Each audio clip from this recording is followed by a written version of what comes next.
Hello, interwebs. I hope you're staying safe because we're about to talk about the entire Star Trek universe crumbling in upon itself in a dramatic and over the top and wonderfully awesome fashion. Because today we're going to be talking about Star Trek Coda, Book 2, The Ashes of Tomorrow by James Swallow. I am so insanely excited to talk about this book with all of you. The Coda trilogy has been something I've been deeply looking forward to and deeply also saddened by because, as I said in my review of the first book in the Coda trilogy, I am a huge fan of the Star Trek literary novelverse, the novelverse that was sort of came about after the end of Star Trek Nemesis and Star Trek Enterprise. We had that long amount of time before any new Star Trek. I mean, in many ways, the literary novelverse was my Star Trek, because I grew up with the only major releases of Star Trek besides the Kelvin timeline movies being the literary novels for a long time. And so this was my Star Trek universe.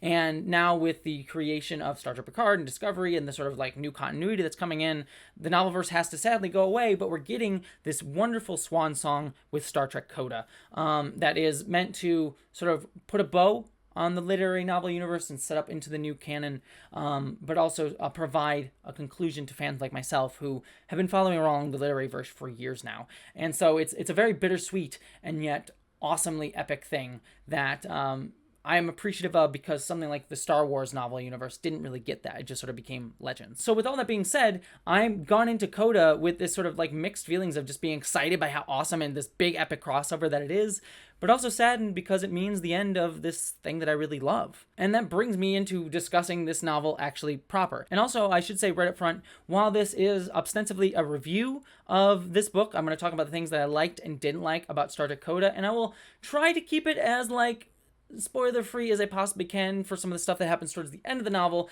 I am also going to be a little bit more open with spoilers than I generally am, because this is the book 2 of a trilogy that's also tying together the threads of over 50 or so other novels. So if you're in on all of that, you're pretty much already going to be coming into this with being I'm ready to read it. And so I'd rather just have a discussion about the book as a whole rather than just try to present a sanitized version of it that's spoiler free. I will just say, if you're just here for the spoiler free review, it's great. I really enjoyed it. I have some things here and there that I'm sort of nitpicking on, but overall I think it's a fantastic book that you should read, but is best read having read the entire literary universe, though you certainly can read it if you have only read the first book in the Coda trilogy, because it does provide at least enough of a baseline for you to get into it. But I think you would be missing a little bit of a trick and some of the enjoyment that comes out of these novels without reading all of those books. So that being said, let's talk about this book. This book was very much what I was hoping and anticipating Coda was going to be. I really liked book 1 of Coda, but it also very much felt very, in a weird way, a prequel or a preamble setting up the stakes and stories and world of this, and also didn't really expand out much of the universe. I mean, we got the introduction of the Davidians, and the Davidians coming in to destroy the entire timeline of the literary novelverse and also all timelines everywhere. But it also felt really confined because we were mainly focusing in on Star Trek The Next Generation crew members and that part of the literary universe. And so going into this novel, what I was somewhat worried about was that it was going to be all right, this book is going to focus on this crew, this book's going to focus on this crew, this book's going to focus on this crew, and being very segmented in that way, which is cool. I appreciate that, getting moments to really have finality with these characters that we're going to, at least these versions of a lot of these characters that we're only going to be seeing for this last time here, because we're not going to get this version of Picard ever again, probably after these books.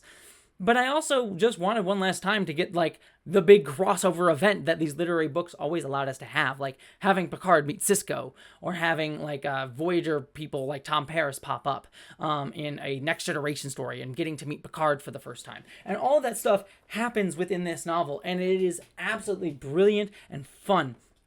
I love moments where we get to see Picard meet Sisko in this novel as they're dealing with the Davidian threat, and them getting to acknowledge both how they've grown as characters, both within their own shows and within their novel universe, since they last met each other when Sisko saw Deep Space Nine. And those moments of payoff are just so incredibly cool and wonderful, and I truly, truly enjoyed it. The other thing that I really loved about this novel was that it really felt like a capstone to many character stories that we've been following in this novelverse. For example, we have things like Kira, being a Vedic, and we get moments about her sort of wrestling with being a Vedic of the prophets and sort of that journey that she went on. We also see things with like Bowers, who is the head, now the captain of the Avatine after Ezri Dax died, and he was a character that was very much created for the novel universe way back in the early Deep Space Nine reboots, and he gets a lot of really good arcs and sort of finality to him. There is a particularly poignant moment in the book as well with the character of Nog, who, just spoiler right up here, just he dies in this book, but in a way that feels like it's paying homage to both Aaron Eisenberg, who also recently passed away a few years ago, the man who played Nog, and also a sort of ending to Nog's character arc that we saw begin way back at the beginning of Deep Space Nine and the journey that he went on. So it feels like finality to these characters that we'll never see again, in specific for characters that we won't really get to see ever again in any form other than novels, with Nog in specific. So those moments are truly wonderful. We get big epic hero sacrificing moments with some of our characters. There's also resolutions to some arcs that I really appreciated. I do feel some of them are a little bit rushed for my taste. Like, for example, it might come back up in book 3, but this novel concludes the sort of like Garrick Bashir arc in this book that was being built up really hard in Una McCormack's Deep Space Nine novels. It's sort of brought attention to here, and there's moments with it between Garrick and Bashir, but it's very much a sort of like, and here's their last moment, so Bashir can go off and do stuff for the plot. And honestly, I would much rather have more of those character moments than the plot moments, because these are the last time we're going to get those moments with these versions of the characters. So some of it did feel a bit rushed in order to advance these sort of big world-ending stakes that we have here, but overall, I at least appreciated that there is some finality to these storylines, because otherwise they would just be left in limbo like they were over in Star Wars. The other really cool thing about this book is that it just ties together so many disparate parts of the universe, not just the literary universe, though we do get things like the IKS Gorkin, the Keith R.A. DeCandido novels coming in here, but also disparate parts of the Star Trek universe. I mean, obviously we get Next Generation, Deep Space Nine, some Voyager stuff in here as well, but there's also references to Discovery, Picard, Lower Decks even. Like, for example, Nog is the captain of a California-class ship, the same class of ship that we see in Lower Decks. So it's just cool to see those little tie-ins together. Like, Discovery gets called out, too, with, like, Boreth being mentioned in this novel. And obviously, Boreth comes from Star Trek: The Next Generation, but the element of Boreth that was added by Discovery, the sort of timey-wimey nature of it that we saw in Season 2, the Klingon Monastery, gets brought up here and referenced in cool ways. So it's just, this book not only feels like a love letter to the literary universe, but tying together all of Star Trek into this wide, deep, awesome thread.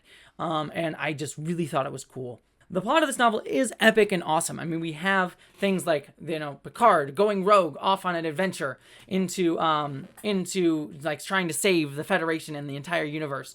That's all cool stuff. We also get stuff like big world-ending stakes with Deep Space Nine. I don't want to spoil how this book ends, but like some of the ramifications at the end of this book are like, damn, that's big. They go big and bold here. Like they definitely do not leave certain stones unturned, and definitely don't take big swings at the bat to do big things with the universe, because they're just sort of like, well, if we're going to burn it down, let's burn it down. And I thought it was just really cool for all of that. I think my only negative with this novel as a whole is I do find some of the action does tend to get on a little bit long in the tooth. I do think that some of it does overstay its welcome a little bit, especially towards the end. There's like big action set pieces, and I get the tendency to be like, big actiony stuff because this is the end of the literary universe. But it does kind of a little bit get like, all right, I don't need this many pages of action. I would rather have more character moments with these characters going forward. But then maybe that's just my sensibilities with this. Because it's not bad. It's just, I think, a little bit overlong. But I do think the character stuff that's in here is really wonderful. And I do think some of the setups that they have here are also surprising as well. Things like Riker being against Picard here, and the reasons for Riker being against Picard, and also the reasons Riker being against Picard being somewhat heartbreaking, as he, like, there's moments where you see that his mind is breaking down as the universes are breaking down, and we even get references to Nepenthe and Star Trek Picard in those moments, and there it's incredibly It's heartbreaking and sad, but really intriguing to see Riker, of all people, being on the opposite end of Picard, and also him being on the opposite end of his own crew on the Titan that we have come to know and love over many books of its own series. So all that being said, Coda Book 2 was everything that I was promised and everything that I wanted to be, both in positive and bittersweet ways. And while I have some nitpicks here and there, it's a book that is trying to serve many, many masters and also feel satisfying on its own right at the same time. And I think it is doing so with aplomb. And while I am happy to see this book, I'm very saddened that the next book in the trilogy is going to be the last that we have of this literary universe, at least this version of it. So I love this book. It's a lot of fun. I deeply enjoyed it, but I wish it didn't exist in many senses. So with all that being said, and I say that, by the way, knowing that I love Star Trek Picard and Discovery and all that stuff. So, I'm not here saying like, oh, Discovery and Picard have ruined my favorite not part of the novelverse. It's just, it's part of the nature of the game with tie-in novels, and they were able to play with the toys for a long time, and I appreciated it. But all good things, as they say, come to an end, as the author James Swallow said in his epilogue to the book. So with all that being said, thank you so much for my nerding out about Star Trek Coda Book 2. Really enjoyed it, really loved it, and I hope that you do too. And I would love to hear your thoughts in the comments below if you've read this book, because I know this video is not going to do well in the algorithm, because I know it's like a niche of a niche of a niche with these book reviews, but I need to talk about it with somebody, and I would really love to hear your thoughts in the comments. So thank you so much for watching. Don't forget to subscribe. Don't forget to have a Patreon to help support me doing what I do. Beyond all of that, I hope that you, as always, live long and stay sexy.